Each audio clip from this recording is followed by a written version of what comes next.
Bine v-am găsit, bine v-am regăsit, dragilor din Zodia Pești, oriunde v-ați afla. Bine ați venit la o nouă lectură generală pentru perioada cuprinsă între 22-30 septembrie. Așa că toți cei care aveți Soarele, Luna, Venus, Ascendentul sau oricare alt aspect astral important pentru voi din harta voastră natală și care are legătură cu Zodia Pești, această lectură este de asemenea și pentru voi.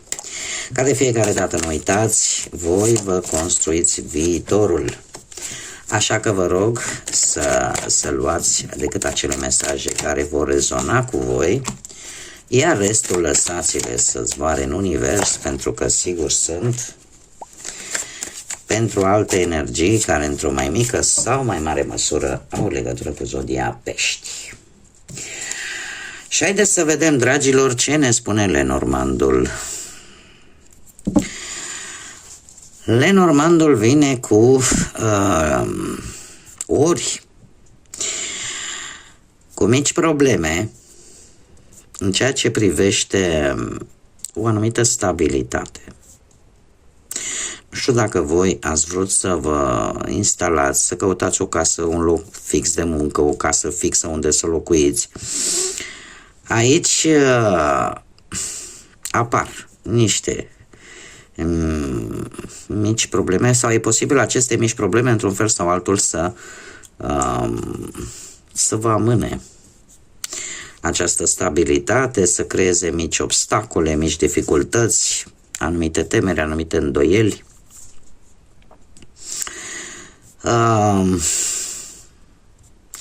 Sau să vă împiedice să vă găsiți această stabilitate. Acum, știți cum e, că e posibil poate și anumite minciunele,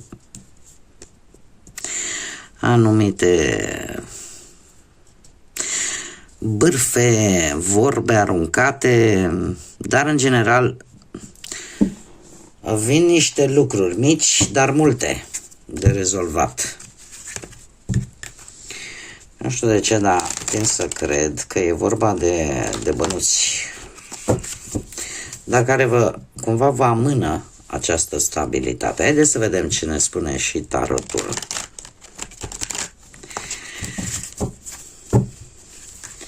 Ce vine pentru dragii mei din Pești în perioada 22-30 septembrie inclusiv, atât pe plan profesional, material sau sentimental. Haideți să vedem.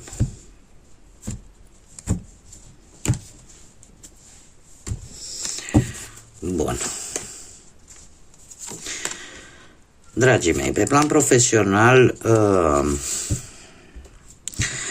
am aici zodii de pământ, Taur, Fecioară, Capricorn și de asemenea se repetă, aș zice, zodia Fecioară. Ce se întâmplă? Se întâmplă că în acest moment, mai ales pentru cei care aveți poate un ascendent într-o zodie de pământ, cu predilecție posibil zodia Fecioară, să o aveți în ascendent, dacă nu Taur sau Capricorn, voi în acest moment, pe partea asta profesională, sunteți foarte siguri pe voi. Sunteți foarte ambițioși. Nu știu dacă nu cumva vreți să rezolvați o situație legată de muncă cu ajutorul bănuților. Nu știu, acum se întâmplă tot felul de lucruri. Eu vă spun ce cărțile mi-arată. Sau pur și simplu încercați să încheiați într-un mod cât mai fericit o anumită problemă cu care v-ați putea confrunta. Vă încercați într-un fel sau altul să obțineți un anumit beneficiu de la locul de muncă actual sau pentru unii dintre voi care sunt în încercarea găsirii unui nou job. Avem totuși un paș de monedă, care vine într-adevăr cu această tendință de a acționa, de a obține care sunt informațiile necesare. Unii dintre voi chiar vă veți gândi, dom'le, trebuie să fac un studiu, trebuie să fac Doamne iartă-mă să zice, în momentul în care dezvolți o anumită meserie, o calificare. Deci, sunteți nevoiți să faceți poate o calificare. Cert este că sunteți într-adevăr ambiția asta de a reuși într-un final pe plan profesional, vă poate aduce mai multe cerințe. Adică să vă fie date mai multe, trebuie să faci și pe aia, și pe ailaltă, și pe dincolo, da? Și sunteți ambițioși pentru că vreți să avansați. De asemenea, pajul de monede îmi vorbește și de un nou început la nivel profesional pentru cei care sunteți în căutarea unui job. Chiar dacă avem pusnicul, acest nou început și actuala situație cu care voi vă confruntați nu este lipsită de riscuri. Pusnicul îmi spune că probabil că cea mai bună treabă o veți face în această perioadă singurei. Nu știu dacă sunteți voi un pic mai izolați. Pe la locul de muncă nu prea vă place să vorbiți cu colegii, cu șefii, sunteți voi mai neapărat morocănoși, cât mai gânditori, poate. Nu prea aveți voi așa mare chef de vorbă în această perioadă și sunteți focusați pe ceva important din punct de vedere profesional. Cum am mai spus, asta nu înseamnă că acest nou plan pe care voi vi l-ați făcut relaționat cu munca nu este lipsit de anumite riscuri, de anumite provocări. Dar tocmai eu aș zice că veți acționa cu înțelepciune și cu foarte mare precauție, chiar dacă unii dintre voi, nu știu, poate sunteți tentați, dom'le, las jobul ăsta că mă duc în partea altă, că uite, mi-a venit mie un plan ca lumea, o idee bună. Nu o veți face. Nu o veți face pentru că știți cum e, că ce e în mână nu-i minciună. Și pusnicul îmi confirmă acest lucru pentru că nu este un bun moment să schimb jobul acum. Da? Nu este chiar cel mai bun moment. Și sunteți în căutare de informații. Sunteți în căutare de informații. Poate din cauza asta sunteți și mai retrași, mai ca pusnicii. Vă place să stați un pic mai singurei, așa. Nu prea vă plac persoanele zgomotoase care vorbesc foarte mult. Haideți să vedem cu bănuții. Cu bănuții ce avem noi aici? Uite, să știți că bănuții vor fi legați, culmea, de o propunere de muncă. Mare atenție. Avem un paj de spade. Un paj de spade care vorbește de zodii de aer, Gemeni, Balanță, Vărsător.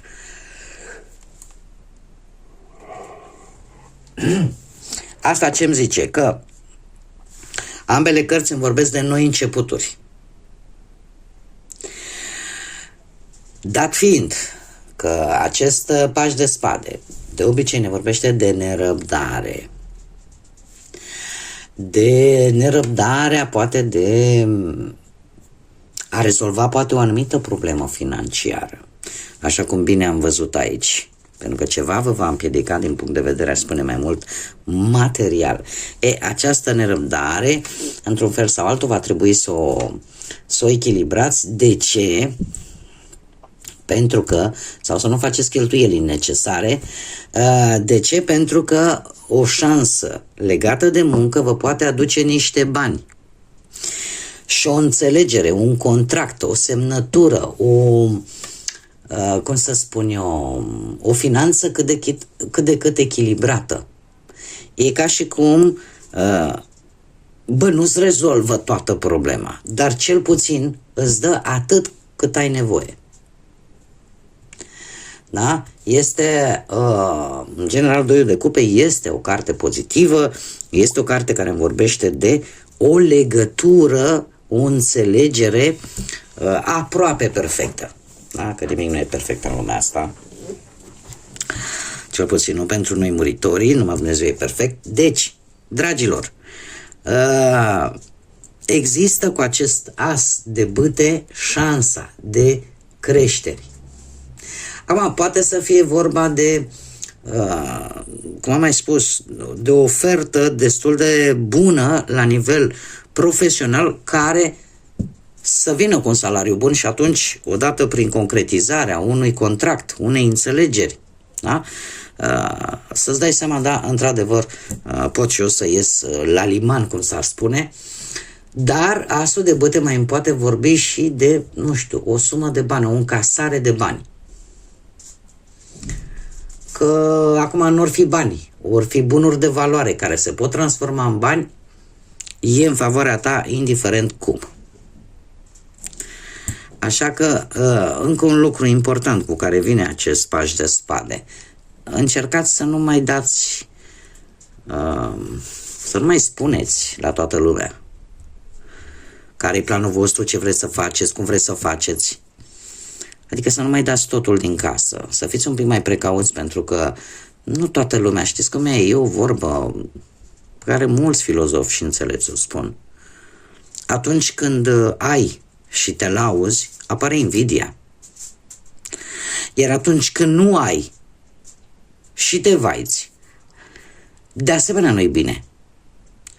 Pentru că apare mândria celuilalt, care niciodată nu o să-ți dorească pe deplin binele. Așa că această carte vine și cu acest sfat.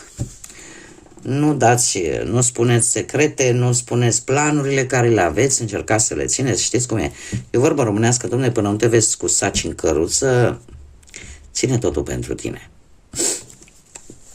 Pentru că invidia, din punctul meu de vedere, este o energie, nu că negativă, chiar foarte, foarte nocivă și care schimbă oamenii. Mergem mai departe. Pe plan sentimental, pentru cei care sunteți deja într-o pereche, avem zodia Balanță încă o dată. Dragilor, dragi, este foarte interesant aici că, nu știu dacă din păcate sau din fericire, acum voi considerați cum se potrivește mai bine, dar justiția mie îmi spune că posibil să aveți ceva conflicte care, într-un fel sau altul, trebuie rezolvate. Trebuie rezolvate pentru a merge înainte. Faptul că avem un 8 de cupe deja e oarecum ne arată așa foarte clar că unii dintre voi veți lua decizia de a finaliza poate o relație. De ce? Nu obțineți ceea ce voi vă doreați. Alții poate încercați, nu știu, să vă îndepărtați oarecum de o relație, tocmai pentru a nu distruge totul, sau poate pentru simplu motiv. Încercați oarecum să vă îndepărtați pentru a vă simți în siguranță, ceea ce este un pic mai grav. Cert este că, se pare, nu ați primit nimic, sau poate prea puțin, față de ce voi ați aportat, de ce voi ați adus relației. Este acel abandon față de o relație care, din păcate, poate nu îți mai folosește. Și acest 3 de bâte vine și îmi spune că atâta timp cât tu nu simți că ești apreciat, apreciată, valorat, valorată, lucrurile nu au cum să meargă bine și atunci probabil că până la sfârșitul lui septembrie îți vei pune acea întrebare: domne, sunt cu cine trebuie sau sunt în locul care trebuie? Și vei lua, probabil îți vei pune deja luarea unei decizii. Justiția, de asemenea, poate vorbi chiar și de un proces civil, pentru că vorbim de relație sentimentală, un proces civil care pe tine te va face să aprofundezi un pic deciziile pe care le vei lua. Hai să mergem mai departe și să vedem. Dragilor, trebuie să vă zic, se pare că nu sunteți voi în cea mai bună formă în acest final de septembrie, cel puțin pe partea asta sentimentală. Pentru cei singuri avem, aici sunteți, este zodia Vărsător, și aici avem zodia Rac.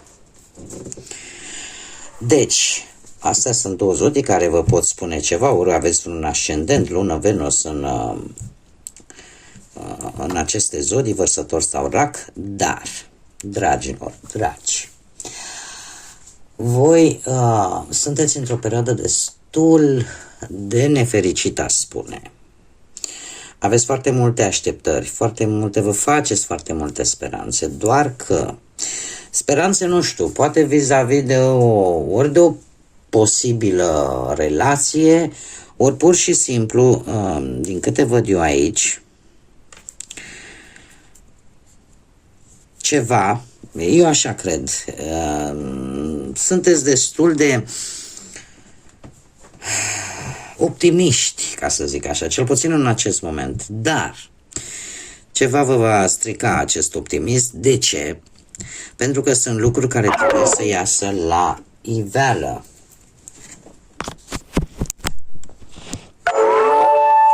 Sunt lucruri care trebuie să iasă la iveală. De ce? Pentru că situația sau relația pe care voi vreți să o aveți are ceva putred acolo, ceva nu e în regulă. Ceva nu e în regulă și cumva ori apare o implicare a cuiva și asta va înrăutăți lucrurile, dar ce pot să vă spun cu siguranță este că e posibil ca persoana de care voi sunteți interesați să nu prezinte același interes față de voi. Da? E posibil ca această persoană să fie vreo iubire din trecut, să fie cineva la distanță. Și nu știu de ce, dar tind să cred că acest turn e legat de o persoană anume și mai avem pe cineva la distanță. Dar aici ceva te va împiedica într-o manieră foarte bruscă și pe neașteptate să începi o anumită relație cu cineva. Pentru că ori există un dezinteres, nu există un interes reciproc, dar ceva se întâmplă. Turnul când vine, nu vine să te anunțe. Te ia pe nepregătite, îți dă, uite, asta e situația, ia o hotărâre. O hotărâre veți lua, care poate implica chiar și o călătorie.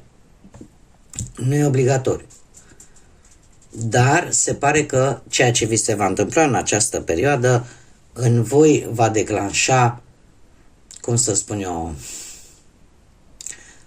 foarte, în primul rând că vă va atrage atenția foarte tare, dar va declanșa și o voință foarte puternică. Da? Așa că, nu știu, orică vi se va spune, știi, de fapt pe mine nu mă interesează de tine, dar există totuși cineva la distanță aici.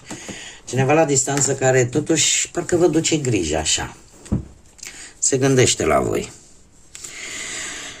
Bun, hai să mergem mai departe și să vedem ce mesaj important am pentru voi, dragilor, din Pești în perioada 22-30 septembrie.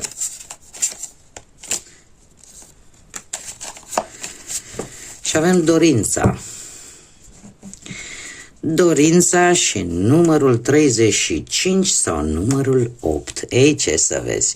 Numărul 8, care este un număr karmic, un număr relaționat cu destinul, cu ordinea cosmică, cu ambiția, cu libertatea și cu libertatea de exprimare, cu liberul arbitru. Dar în același timp ne vorbește de o schimbare foarte importantă care îți va aduce putere. Haideți să vedem ce ne spune această carte numită Dorință. Spune așa: dorințele inimii tale sunt pregătite să devină realitate. Dar pentru ca ele să poată deveni realitate, probabil că va trebui să treci prin această schimbare foarte importantă. Și să-ți exprimi acel liber arbitru, acea putere de a decide. Asta probabil că implică un pic de ordine în viața voastră și, desigur, acea putere interioară, acea ambiție. Bun, dragilor, cam atât am avut pentru voi. Eu vă mulțumesc pentru atenție și, ca de fiecare dată, la fiecare lectură, vă doresc tot ce e mai bun. Să aveți un sfârșit de septembrie pe placul inimii voastre. Înainte de a încheia această lectură, cum am făcut și la toate cele 11 zodii de dinaintea voastră, fac și cu voi, așa am făcut în acest set de lecturi, o întâmplare destul de neplăcută, care am avut-o cu o individă și la care eu am decis să fac într-un fel sau altul public ceea ce consider eu că este moral, că ține de bunul simț și, în primul rând, de ceea ce noi emanăm în univers, în societate. Dragilor, în orice situație v-ați afla.